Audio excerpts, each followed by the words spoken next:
I helped my son with $20,000 for his dream wedding. It was everything I had. But in the middle of the ceremony, in front of all the guests, he thanked another woman and called her his true mother. And that's when I understood. He never really saw me. And in that moment, something inside me changed forever.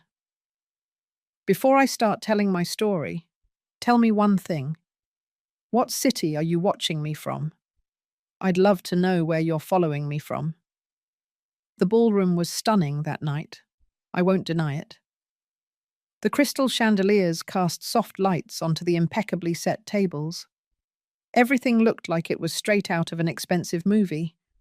Sparkling glasses, flowers in pastel shades, musicians playing a delicate jazz that was barely audible over the conversations and laughter. It was the wedding of my son, Robert. He looked so handsome. Robert was always a vain boy, and in that custom-made tuxedo, he looked like one of those old movie stars.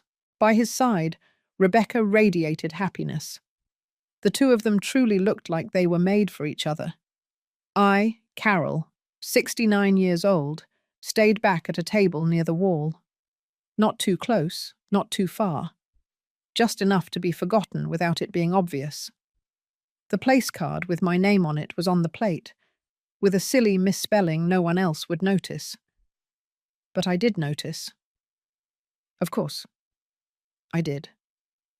The bride's mother, Rachel, was called up to give a toast, and she did it with tears in her eyes and words that sounded rehearsed. But they worked. They spoke of love, of raising children, of pride. The audience applauded. I smiled, discreetly. I wasn't there to compete. After a while, I heard a spoon tapping against a glass. The music stopped, and silence filled the ballroom. Robert stood up with that smile I've known since he was a little boy. "I want to give a special thank you," he said. My heart raced. For a second, just a second, I thought he would look at me, that he would say something about the sleepless nights, the fevers I faced with him in my arms, the birthdays made with whatever I had in the pantry. But no. He turned his face to the opposite side from mine. "I want to thank the woman who was my rock through all of this," he said. "The person who welcomed me with so much warmth and love. My true mother, Rachel." I felt a knot form in my throat. I saw people turn their heads, looking at her, then at me, with that slightly awkward gaze. Rachel put her hand to her chest, moved, as if she were the star of a movie. My son, the same one who used to sleep with his head in my lap when he was little, was now offering his maternal love to another woman. I didn't cry. I didn't react. I just took a deep breath and kept my face serene. Some pains don't need a scene. They burn in silence. Someone whispered near me, "What a beautiful tribute." I didn't answer. I simply stayed there, motionless, watching the flame of a candle flicker in front of me.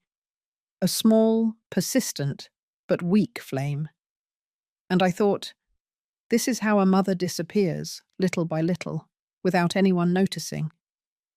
While the guests clustered in the center of the ballroom, enchanted by the newlyweds' first dance, I remained seated, still.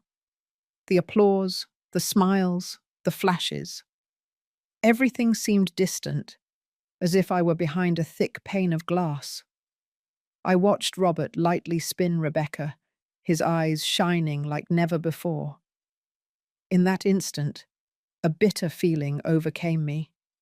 That wasn't just an oversight. It was a clear portrait of who he had become. And the hardest thing to admit was that I had allowed this to happen. My heart went back in time, to a grey March afternoon, so many years ago. It was 1978.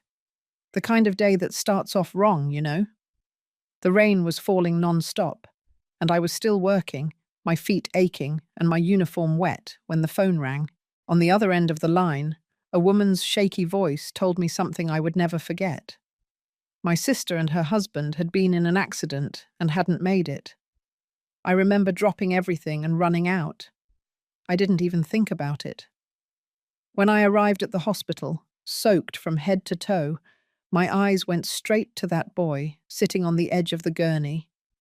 It was Robert. He was 5 years old, so small and so fragile. His hands were dirty, his cheeks streaked with tears and soot. He was hunched over as if he wanted to disappear. He kept repeating softly, "Mummy, Mummy," as if saying a spell to bring her back. They came to ask me if I could take him in. For now, they said. But I didn't even wait for them to finish the sentence. I knew, deep down, that it wouldn't be for a short time.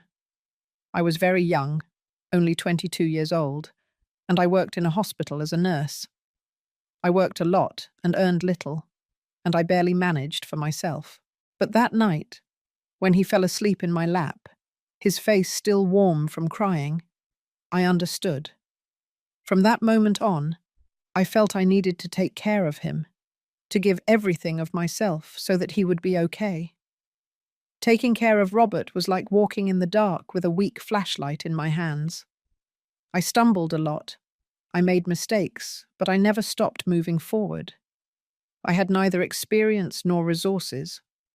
I was too young, too alone, and yet every decision I made came from the heart.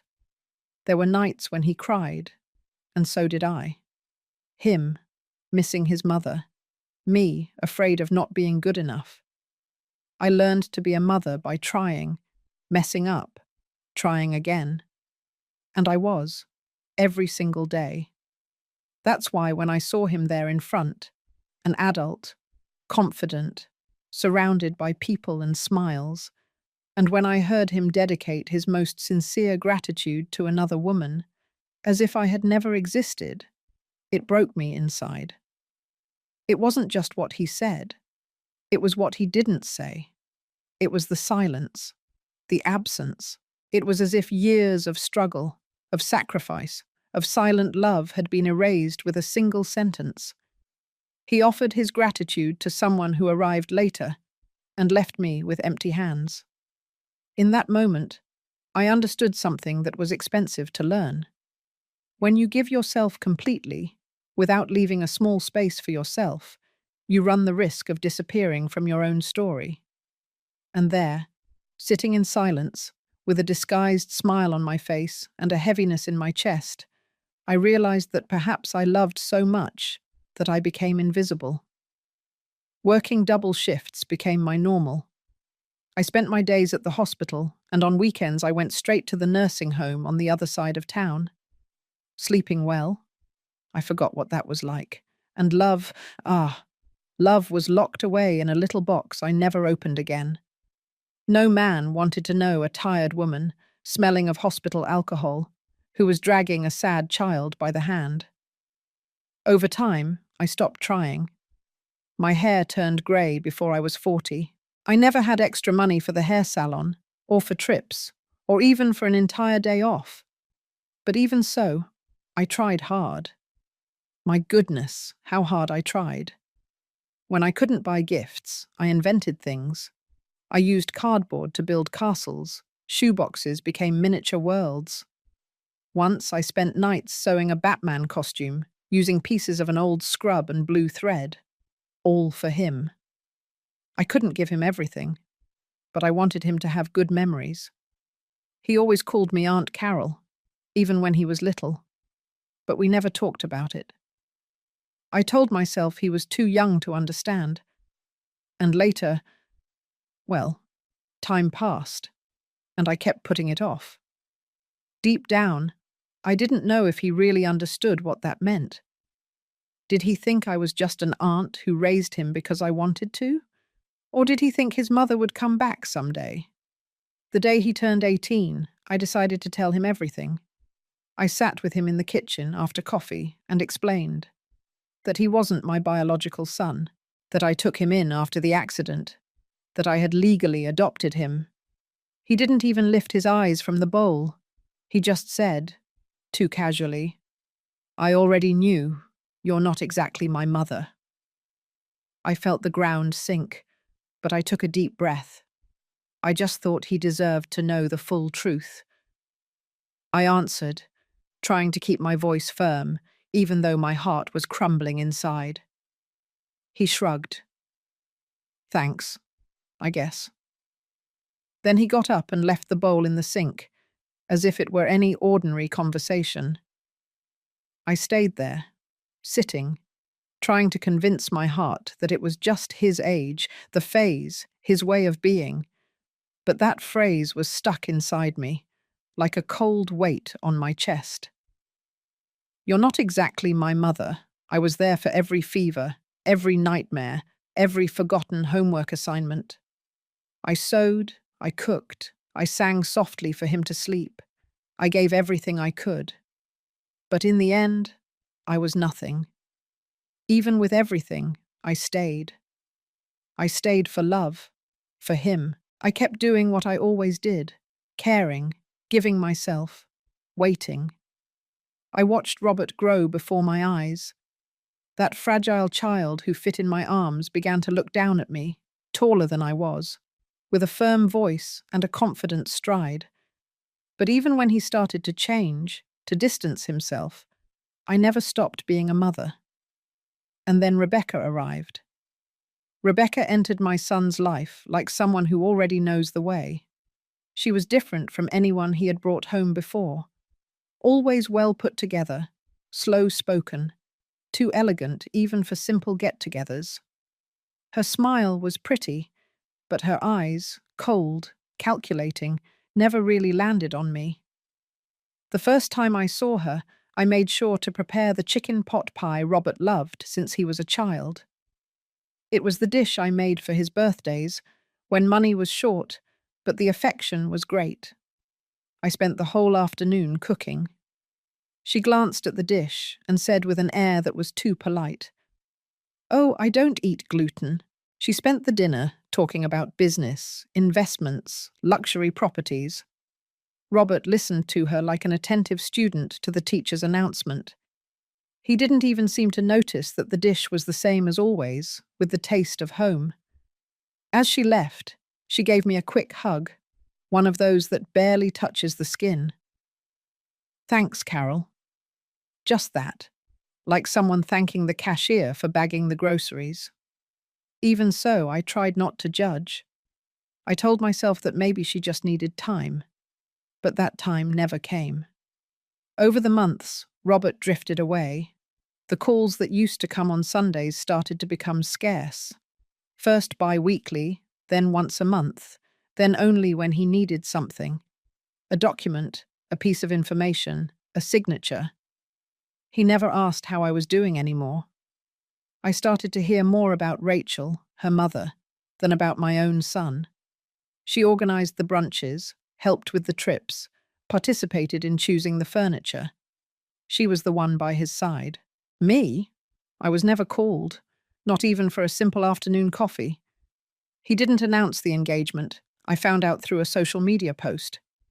Rebecca herself tagged me after everyone else had already commented. I replied with a heart emoji. No one said anything. No thank you. No gesture. A week later, I ran into an old neighbor at the market. She smiled. "Congratulations on Robert's wedding. The bridal shower was beautiful. You must have loved it, right?" I just laughed and said I couldn't make it. The truth is, no one told me there was one. It wasn't something direct. It was subtle, like someone erasing a person from a photograph. An invitation that doesn't arrive. A meeting that isn't mentioned. A choice of words that leaves me out. And Robert didn't just allow it. He adapted. He accepted the absence of my presence as if it were natural. And that, more than anything, was what hurt the most. I was tidying up some old boxes in the closet when I found a folder with papers yellowed by time. In the middle of them, a drawing made with almost faded crayons caught my attention. It was simple, childish, but touching. Me and Robert holding hands, with a huge smiling sun above us. Below, in crooked letters, he wrote, Me and Mommy. That paralyzed me. I instantly remembered when he finally started calling me that, after years of saying, Aunt Carol, with a certain distance. I cried that day, in silence, hidden in the bathroom, not because of the name, but because of the recognition, because of the feeling of belonging. It was so many years trying to be enough, striving to occupy a space that wasn't originally mine, but that I embraced with all the love in the world. And there I was, so many years later, with that paper in my hands, feeling like an extra in his life. A short time later, he showed up at my door, unannounced. It was a regular Wednesday. I was folding towels fresh out of the dryer, distracted by the constant humming of the machine. When I heard the doorbell, my heart leaped. I still surprise myself wishing for those unexpected visits, as if it means he still thinks of me now and then. I opened the door, and there he was.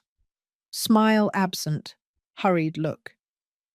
He entered without saying much, as if he were in a house he hadn't visited in years. He looked around, his eyes sweeping over furniture he himself helped assemble when he was a teenager, but he didn't comment on anything. He went straight to the point. Rebecca and I are looking at venues for the wedding. I remained silent, just watching as he spoke.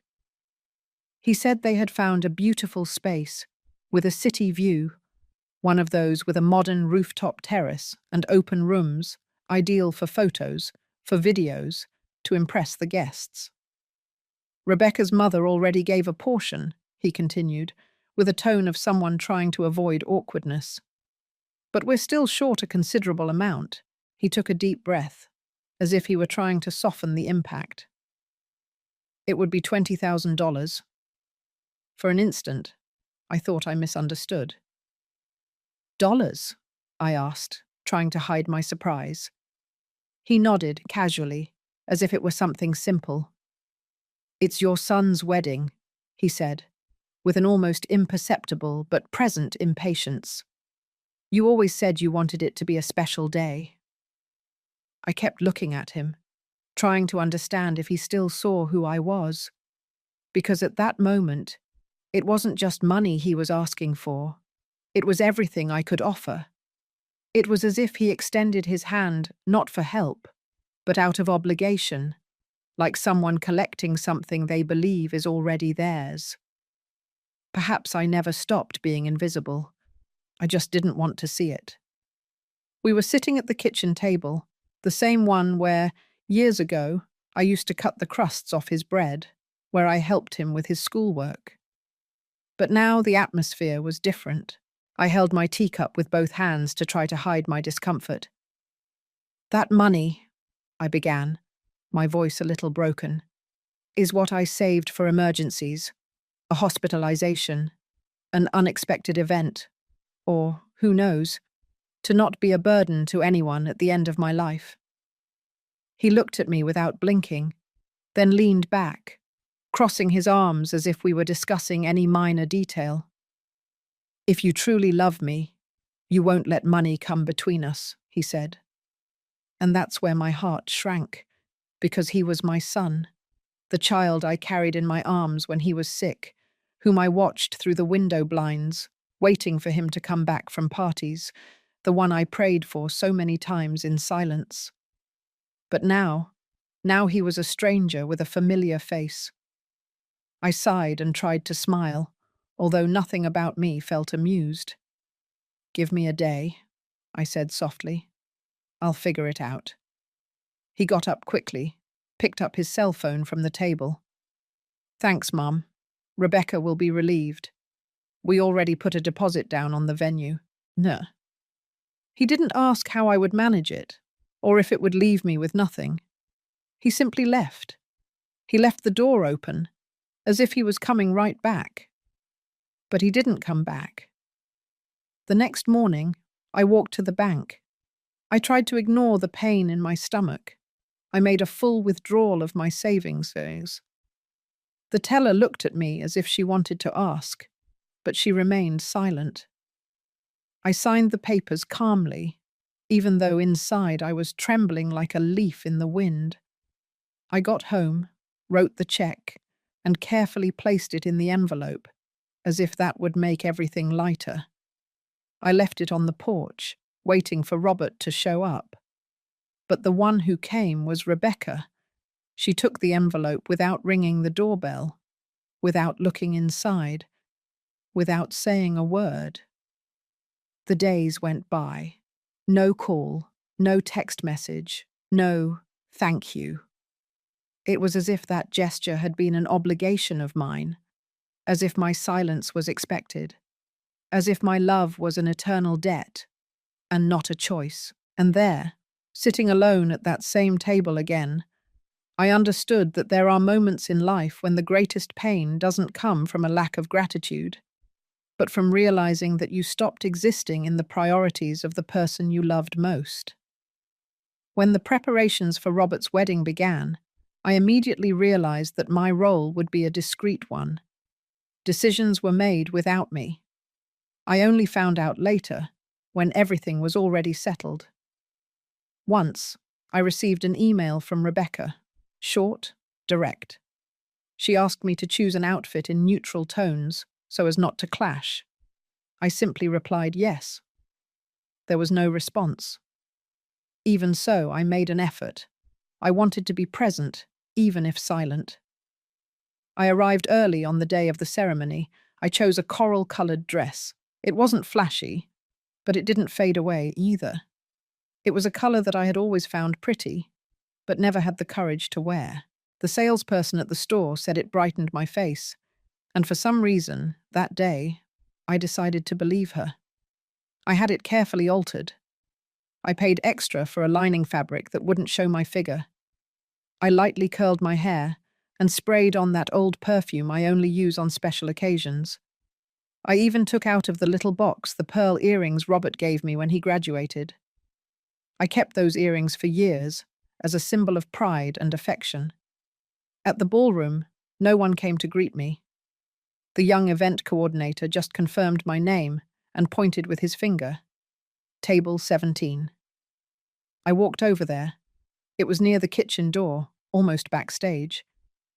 I sat down slowly, trying to ignore the discomfort in my chest. Outside, I saw that they were already taking pictures in the garden.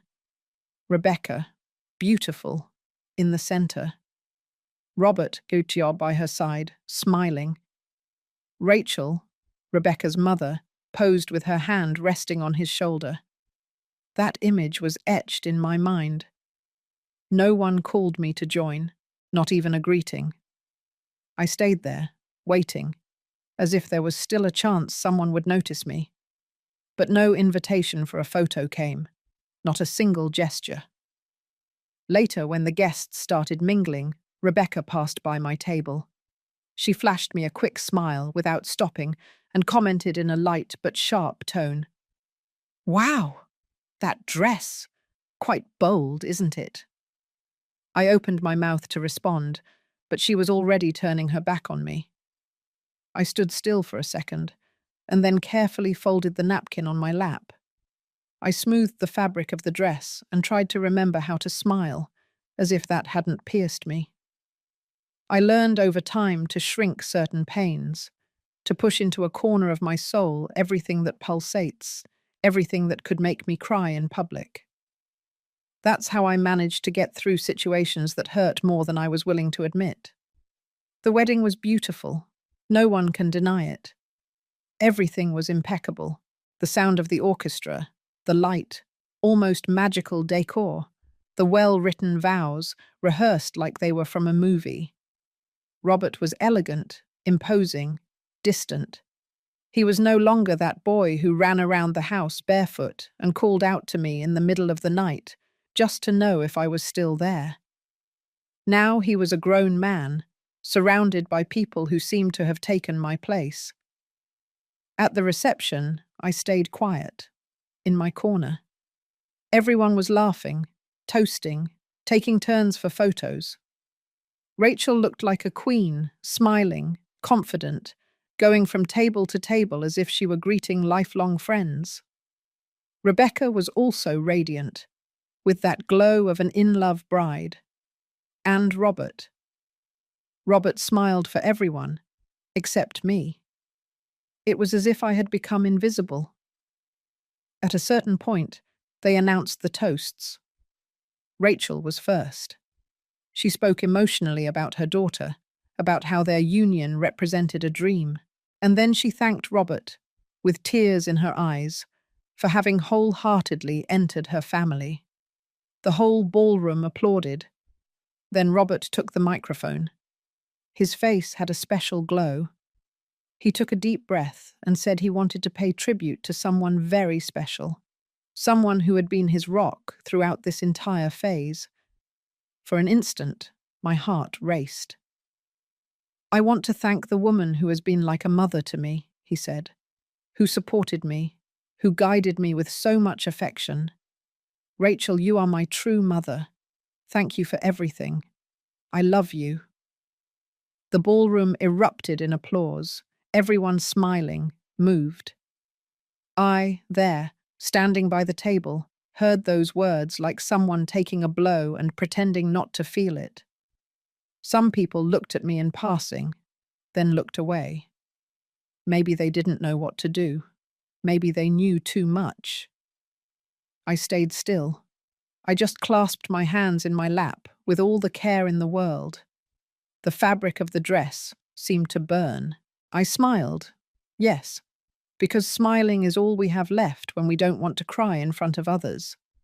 But inside, something crumbled, in a way that I knew would never be completely rebuilt. And that's what comes to mind the most when I remember that day. Not the music, not the flowers, or the smiles in the photos, but that instant when I smiled on the outside and broke on the inside, in silence. And as I watched the people I had paid for to celebrate, I knew something had to change. I got home late, my body tired, and my heart even more so. I didn't turn on any lights, I didn't take off my shoes. I just went to the bedroom, sat on the edge of the bed, and stayed there, looking at the folds of the coral dress spread across my legs. It seemed exhausted too, not just from the wear, but from everything that night symbolized. It was as if that fabric carried the unspoken words, the averted glances, the absence that screamed louder than any party music. The house was submerged in a heavy silence, the kind that seems to converse with you without saying anything. I looked around and realized how everything there was a witness to a whole life. The dusty picture frames, the albums no one looked through anymore, the paintings I hung myself. My eyes stopped at the hallway closet. Inside, among forgotten blankets and old shoeboxes, was a box that I hadn't opened in many years. I knew exactly where the key was, tucked away at the bottom of the dresser drawer, inside a yellowed envelope where I wrote, at some distant point, "Use only when nothing else is left." That night seemed to be that moment. I sat at the table with the box open in front of me, like someone rummaging through a chest of secrets that time had tried to erase. Inside, I found everything I had quietly put together over the years. Old contracts, investment documents, notebooks with annotations, receipts kept with almost ceremonial care. Among them, a yellowed paper with the deed to the land my father bought when I was still a child. Today, that piece of land was worth a fortune. My father always said, "Don't talk much, just be prepared." He never trusted grand gestures, but he taught me to save, to foresee, to protect myself in silence. And that's exactly what I did all my life. While everyone believed I was fragile, I grew firm inside, without fanfare. The next morning, I took a deep breath, got dressed calmly, and went straight to the office of Mr. Miller, the lawyer who handled my father's estate. I walked in with a folder full of papers and a purpose that never seemed so clear to me. He greeted me with his usual calm demeanor, and I was direct.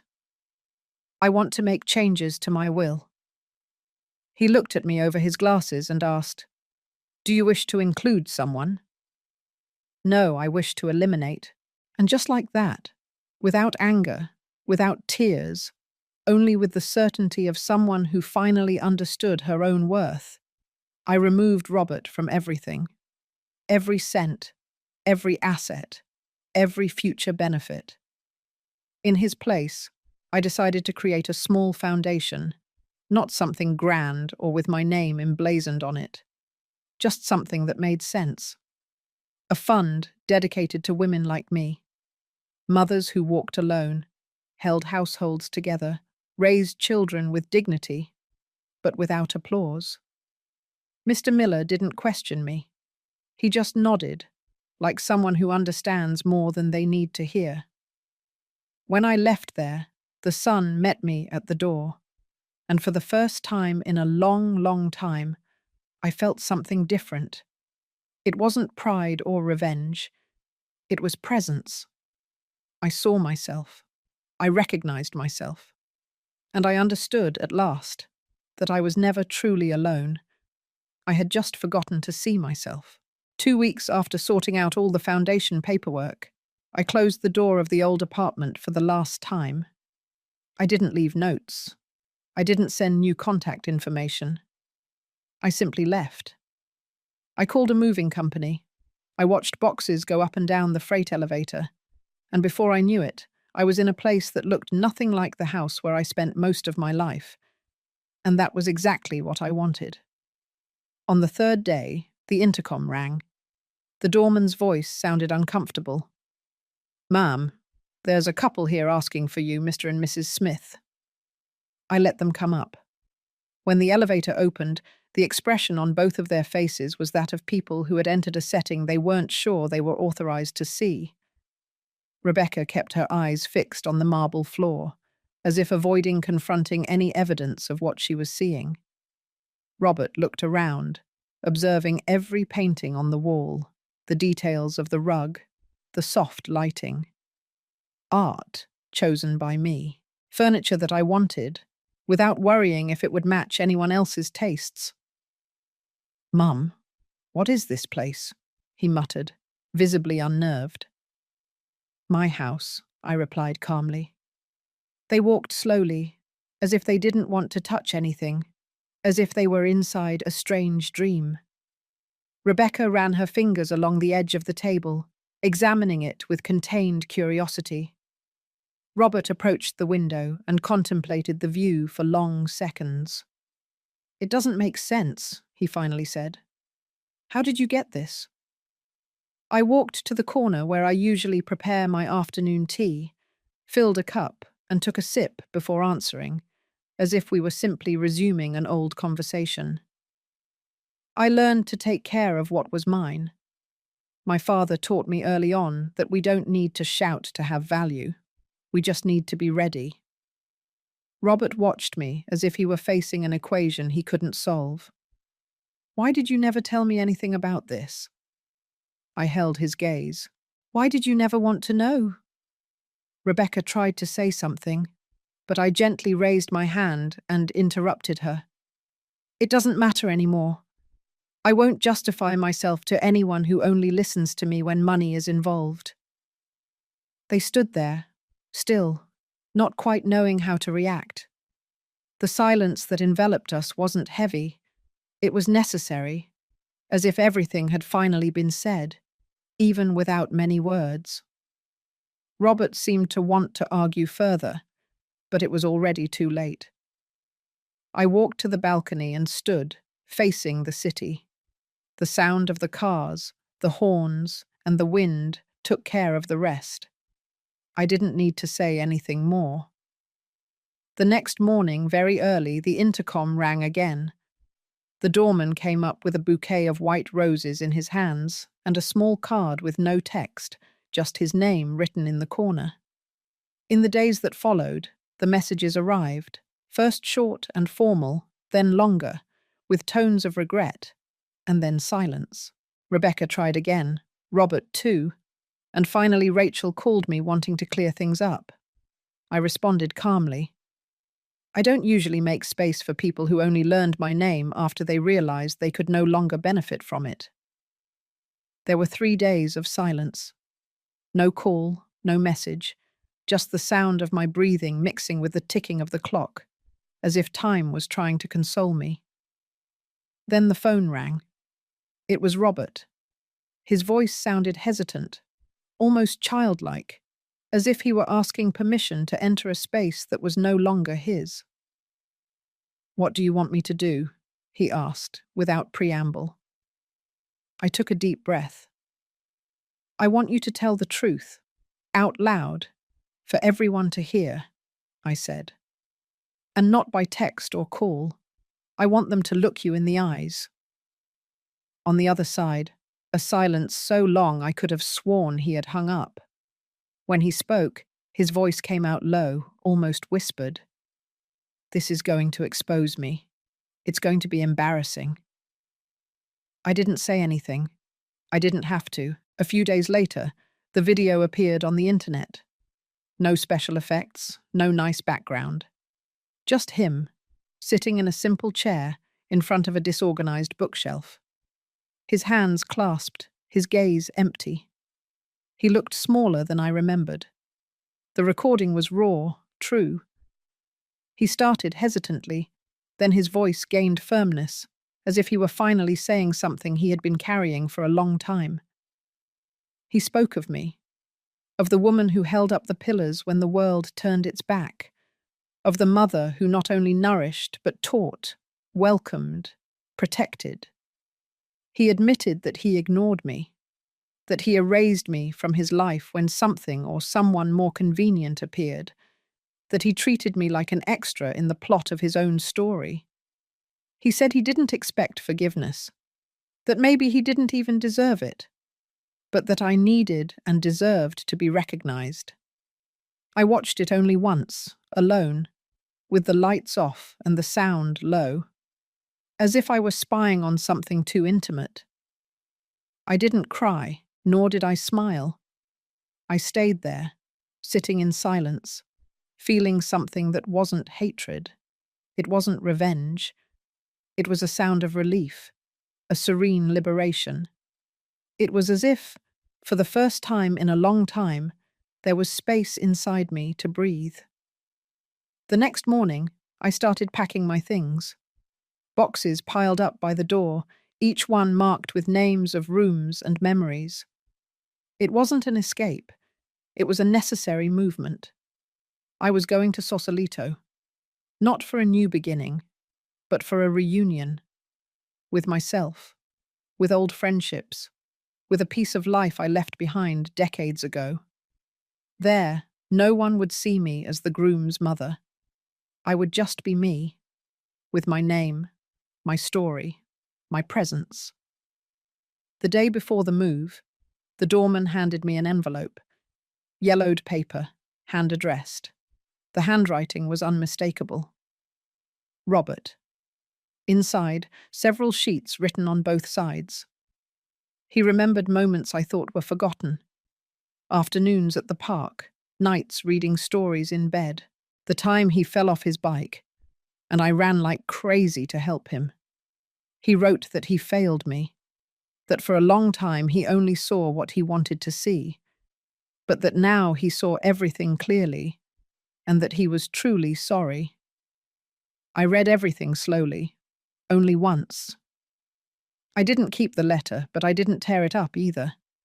I left it on the table next to a cold cup of tea. I looked out the window, the usual cloudy sky, and for the first time in a long time, I felt peace.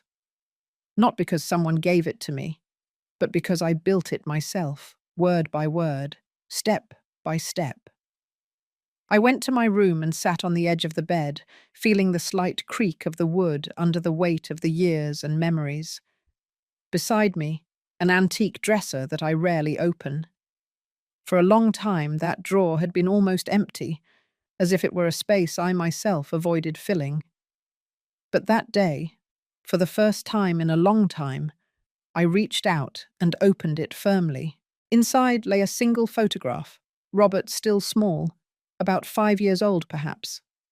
He was hugging me with his skinny arms, his face pressed against my neck, laughing with those missing baby teeth. The image was a little yellowed, the edges worn, but that feeling was still clear. I felt as if I could touch that instant again. I took the letter he had written me and placed it there next to the photo, not with ceremony or with resentment, just with acceptance. It wasn't a trophy, nor an open wound. It was just part of the story, a chapter I no longer needed to reread all the time. I realized, sitting there, that there was no more anger inside me. And most surprisingly, I also didn't wish for him to suffer or regret it until the end of his days. What I wanted, what I always wanted, was simply to be able to live without carrying the pain of being invisible, without revolving around the desire to be recognized.